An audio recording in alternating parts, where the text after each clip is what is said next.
The Iraqi parliament has finally approved the contested election law, paving the way for a crucial vote early next year. But what does this vote mean for the future of Iraq? Will it boost the country's attempt to attaining real democracy? This is Inside Story.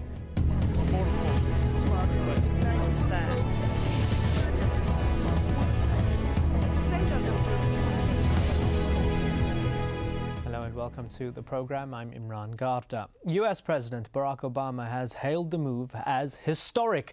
It's the passage of the much-delayed election law in Iraq. Well, the agreement came after months of political deadlock and will now pave the way for the second general election since the fall of Saddam Hussein's regime. Well, the vote is expected to take place no later than the end of next January. Before we get into the discussion with our guests, here's Attain Howe.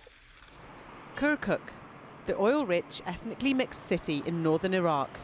It's this city that has been at the heart of a dispute over the future of Iraq's elections. Its population is mixed between Kurds, Turkmen and Arabs.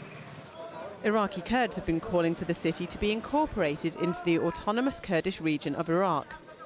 But its other inhabitants have been unhappy about the idea of taking control away from central government. On Sunday, after weeks of deadlock, Iraqi MPs passed the crucial electoral reform bill.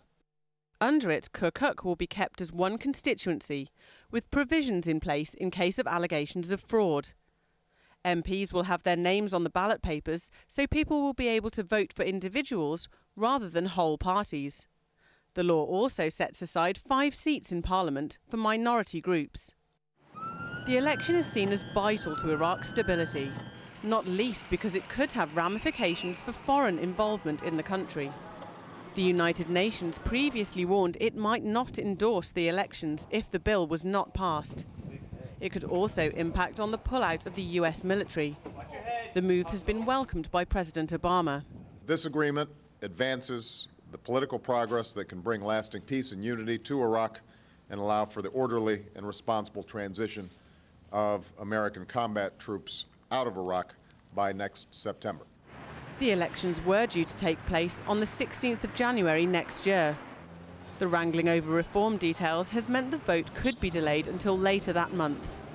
Certainly both the US and the UN will be keen for the vote to happen as quickly and efficiently as possible, as well as the Iraqi Prime Minister. Nouri al-Maliki has warned that violence could increase if the elections do not go ahead. Attain Howe, Inside Story. Well, joining us today are our guests in Baghdad, Saad al-Mutallabi, political advisor at the Ministry of Dialogue and the head of the government's reconciliation team. Also in Baghdad, Mahmoud Othman, a Kurdish legislator, MP in the Iraqi parliament. And in Washington, D.C., Kenneth Katzman, a specialist in Gulf affairs for the Congressional Research Service. Thank you very much, all of you, for joining us. Mr. Othman, if I could start off with you. The law was passed with 141 votes out of 196 lawmakers. That's quite a clear consensus, isn't it? Yes, it is. It's a clear consensus. Almost everybody was there. Is a big number for our parliament because it never is complete anyway. And I think it's a big majority, and it was voted in. Some of the articles were through consensus, the others were through voting. And fortunately, we got rid of these obstacles. And the law is there, and it was passed. It was needed badly by Iraqi people, by everybody, by Iraqi friends. And hopefully it will lead to fair and free elections. And it will bring a parliament which is better than ours, hopefully. Mr. Saad al-Mutallabi, who still has the most concerns, not only regarding this particular law, but in general in the build-up to those elections? Is it the Sunni bloc? No, I don't see anybody really concerned this, as we are coming close to the elections. I think the law demonstrated the ability of Iraqi political parties to work together in a very productive way. There were difficulties, there were some very, very hard questioning, very hard issues, and they were overcome by the perseverance of the parliamentarians. and by approaching the problem from a logical and national point of view. So I'm not really worried about any anxieties of any sector within Iraqi society. You mentioned hard questions. What were some of those hard questions? I mean, obviously the issue of Kirkuk starting the list, and then there was the open or closed list, which, as you know, this is a very important point for large political parties. Many political parties wished, I mean, not in public at least, that the voting will be done on closed list, where they could choose the appropriate candidate. Where in the open list, the people will have the choice on selecting the candidates and the parliamentarians. So there is the danger that some of the big names may not gain people's trust back into the parliament.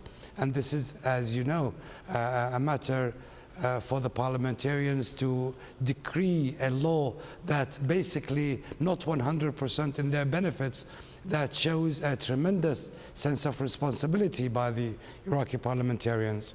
Kenneth Katzman, have blocs like the Sunni bloc and others learned their lesson maybe after the 2005 election, because after certain elements boycotted the 2005 election, chaos reigned in the aftermath. So have people learned their lesson that it was better to take part rather than boycott?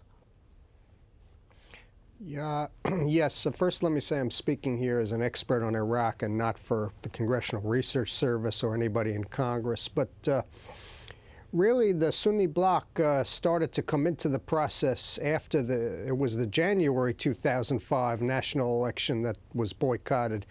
The Sunni started to come in for the December 2005 election. And then all the Sunnis came into the process once the awakening movement, the tribal movement, started against al-Qaeda and joining in to rebel against al-Qaeda and to have security in the Sunni areas. So I would say all the Sunnis are on board. We have a very, very, very freewheeling election coming up. We have three big blocs that have formed. A bloc around Prime Minister Maliki, a bloc around some other Shia groups that are competing with Maliki, let's say, and then a fairly strong Sunni bloc is formed around Mr. Salim Mutlaq and Tariq Hashemi and Iyad Alawi. He's not Sunni, but his supporters mostly are Sunni. So we have, I think, a more diverse system, because in the 2005 elections, really the Shia-led United Iraqi Alliance was the only really big list, and certainly it won most of the seats. So I think this time you have more diversity and there'll be more bargaining for who's prime minister. With that diversity, do you think that the State of Law Coalition and Nouri al-Maliki's Dawa party, do you think that they might not do as well as they did in the past? Well, of course, that list did very, very well in the provincial elections, but, you know, the opponents have now regrouped, and I think Prime Minister Maliki, you know, now the U.S. is leaving, so maybe many Iraqis believe that the United States is not there to help him, and will not be there to help him as much, so that might be not a factor, and, you know, it's a really wide-open election. It's hard to really say how it's going to, it depends on the campaigns, it depends on how some of these lists may reform later on, if at all. So it's hard to really predict who's going to do well this time. You made an interesting point there. Let's bring in Saad al-Mutallabi. Mr. al-Mutallabi, Nouri al-Maliki may not do as well as he did in the past because he might not have the U.S. backing that he had in the past, which at many opportunities seemed quite unequivocal in the past, but not so now. I must say I was rather surprised when Kevin raised this issue, because I think the strongest point Maliki has is that he signed the agreement where he is sending the Americans home. So on the grounds here in Iraq, this actually will play in his benefit, not against him. Of course, it's very hard to tell what is going to happen on the day of the elections, and we're still a few weeks away, and we don't know what events will happen in Iraq. But all in all, I think all political parties have a very good chance at having a very close tie elections this year. And everybody is doing their homework, everybody is preparing very well. And I must say, I'm very glad that we see violence is at bay for the moment. So I hope that the lull in violence and the reduction of violence will continue to allow political activities to take place, to allow the politicians to do their rounds, and to have a more active participation from the people. So coming back to the point, I don't think this point will actually harm Mr. Maliki as much as will help him, this particular point. Let's talk Kirkuk for a while now. Mr. Othman, both our reporter Bethan Howe and Mr. Al-Mutallabi mentioned the fact that Kirkuk was a major sticking point with regards to passing this electoral law, given that there was a short-term agreement now on Kirkuk. Are you hopeful that this might pave the way for a longer-term comprehensive agreement regarding Kirkuk's status and, of course, the oil that lies beneath its soil?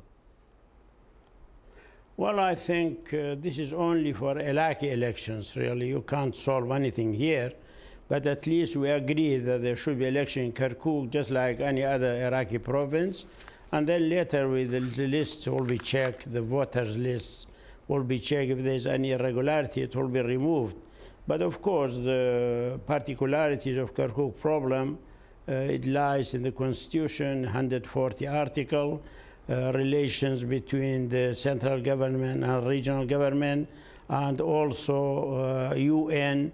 And many sides are working on it. That's a long story and it's complicated. But now at least we passed an obstacle and we are going to go into elections together, and everybody agrees that elections should be on time in every place, including Kirkuk, actually. As a Kurdish MP, are Kurds in a stronger position now than they were in 2005? Well, I think Iraqis are in a better position. 2005, we had elections. Of course, it wasn't I think this time, even the High Commission of Election, they have more experience. The UN is helping more, I think. Iraqis are more experienced with it. And I think this election would be performed in a better way. But the only thing we think about, there are problems. We have passed the law, but still we have had no census here before elections. We are depending on food rationing cards, which are not totally reliable. We have no law for party activities, political parties. That's another defect we have. So it's not only the law. I think we have some other defects. That's why I think we have too many lists. And I think we have to work together, try to cooperate with each other, all of us, so that we could work it out and make as free as fair election as possible. Well, you mentioned the word census. We did a bit of a census of our own. It's unscientific, but we got a taste of some Iraqi opinions from the streets of Baghdad. Some hailed the vote as a success and hoped it would shield the electoral process in the country from fraud. Let's listen in. Voting on the election law yesterday was a real pleasure, as all parties were in accord. It was a joy for all Iraqi people. The election law was the best law passed by the parliament, and we hope they will live up to the people's expectations and work for our country. Now that the law has been passed by the majority of blocs, we hope that elections will be fair and the Electoral Commission will not play games here or there, because it is the destiny of the people and the nation. The best thing in the law is the open list, where people can elect those they choose. Yeah, interesting there. Just getting a taste of some of the opinions from the streets of Iraq. Mr. Al-Mutallabi, this open list, voting for candidates, not parties, it seems like a good idea, but won't it open up some of the individuals to security risks, to personal danger, given that they're running as individuals, not parties? No, it's not like that. It means that political lists have the ability to participate, but the names must be declared. The voter will vote, will cast his ballot according to a particular individual, not to just a number of somebody, of a political bloc. The danger in the open list is that we have too many technocrats and not many politicians in the parliament, where the parliament needs to be made up of people belonging to a political blocs with political vision, that even if we have different political visions, but not too many different political views. The open list have this danger of having too many independent thoughts, too many good ideas, but not meeting in one direction. So there are risks for the nature of the parliament, not for the individuals. I believe the security in Iraq developed into such a stage that candidates will be safer than they were last elections. It's not 100%, but it is much better than the last elections. Kenneth Katzman, do you agree with that? Well, not necessarily. I think many Americans would be surprised to hear that having too many technocrats is considered bad by this particular spokesperson, this particular individual. And I think the American view is that the more technocrats, the better. I think the problem is there's been a lot of competing views, but the problem is Iraq is so diverse and factionalized that these competing visions are very much separated and very different and clashing with each other. And I think many in the American government would say that it's probably better to have more technocrats so that the party blocs have less power, because a lot of these party blocs, as we said, are very much clashing with each other. I think, you know, Salah Mutlaq and Iyad Allawi were here over the summer. They spoke to the members of Congress openly, and they were worried about fraud. They're obviously taking a cue from the Afghanistan elections that was recently concluded. There's a great concern in the American Congress, the American government, about potential for fraud. Many opponents of Prime Minister Maliki are worried about control over the Higher Election Commission and skewed results, fraudulent results, and this is something I think that the U.S. will be concerned about. But basically, I think the U.S. is happy today because the adoption of the law and having the elections will allow for the 70,000 U.S. combat troops to depart between January or February and August of 2010. That was the main U.S. concern. Right, Mahmoud Uthman, along those lines, do you still expect complete withdrawal of U.S. troops by 2011, and of course that limited withdrawal next year? Well, I think unless serious things happen, yes, I am for it, because Obama, to start with, he was never for Iraqi war anyway. He didn't vote for it, and he wants an exit strategy. He wants a way out of Iraq, actually, for his troops, and there is a timetable. I think they will implement it unless something very serious happens here. I don't hope so. So I think, yes, they will implement the agreement and they will implement the withdrawal, and they are eager for it. They are in a hurry for it. American people also are in a hurry for it. They want their boys to be back home. And I think passing this law helped this, because had this law not being passed, then possibly that withdrawal would have been a bit delayed. But now with the law passed, I think, yes, we are going in the right direction for that withdrawal to happen on time.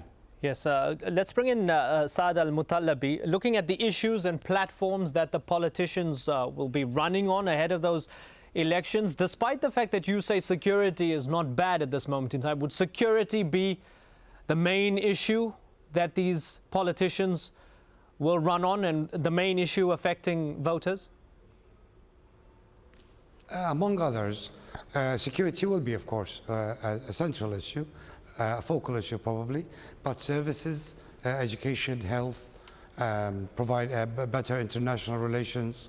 These issues will definitely be, and I must remind you that Iraqi makeup and Iraqi voting system and the Iraqi voter is not as sophisticated as voters in other countries. Neither are politicians and neither are technocrats. Iraq has a very specific characteristics. Unfortunately, not many of our friends overseas understood the Iraqi makeup and characteristics. Therefore, many mistakes have been committed in the past. I wish they do pay more attention and spend maybe more time in Baghdad to understand the details. For example, I mean, Mr. Al-Mutalabi, for example, give us one example in which they don't understand Iraq. Oh, many examples. The way they, in the beginning, the way they tackled issues in Iraq after the fall of Saddam Hussein, and how we believe there was not a plan post Saddam Hussein, and there was no plan for how to deal with the Ba'athists, the ex-army, the government offices, the looting, the not having a curfew in the right time in Baghdad after the downfall of Saddam Hussein, and then continuation with the different forms of governments, the hurrying up of the constitution, the setting deadlines for the Iraqi nation to reach, as if Iraqis are working to a Western timetable, which does not coincide with the characteristics of the Iraqi people. All these were examples that we could have done better if we understood, and if our friends understood Iraq in a better way. Well, just before we wrap up, whatever you blame for the chaos and the anarchy, whether you blame the US invasion or you blame the aftermath of the invasion, there was anarchy, and Al-Qaeda also sprung up in Iraq. Al-Qaeda will still be around when it comes to these elections. Mr. Al-Mutalabi, are you expecting Al-Qaeda to embark on a campaign, a violent campaign, with these elections? Definitely. We are definitely prepared. All the data indicate that the anti-government elements are ready to, or are planning to stage more atrocities and spectacular atrocities. The security forces are hopefully being prepared better than last time, and many government offices and administrations are rearranging themselves to combat such threats. I do believe that it is possible. The threat is real, the threat exists, and we should be very serious in facing that threat. Mr. Katzman, just before we wrap up, there's less than a minute left. Final thoughts? Well, I would say, you know, again, as we saw, Ambassador Chris Hill was very deeply involved in getting this compromise. It is obvious that the Obama administration viewed this election law as crucial, and any delay in the election could have complicated U.S. drawdown plans with weather changes if it gets too far delayed. I would say final thoughts is we're still not really out of the woods. We're not finished yet. I mean, we'll have the election maybe January 23rd, but then Iraq has to form a government. Remember, in 2006, it took until May to have the Presidency Council and the Prime Minister. And I think the U.S. Embassy is going to be working to shorten that this time. All right. Sorry to rush you there, gentlemen. We have reached the end of the program. Thank you very much, all of you, for your thoughts. Mr. Al-Mutalabi, Mr. Uthman, and Mr. Katzman. Thank you, the viewer, for joining us here on Inside Story. We'll see you soon. Bye-bye.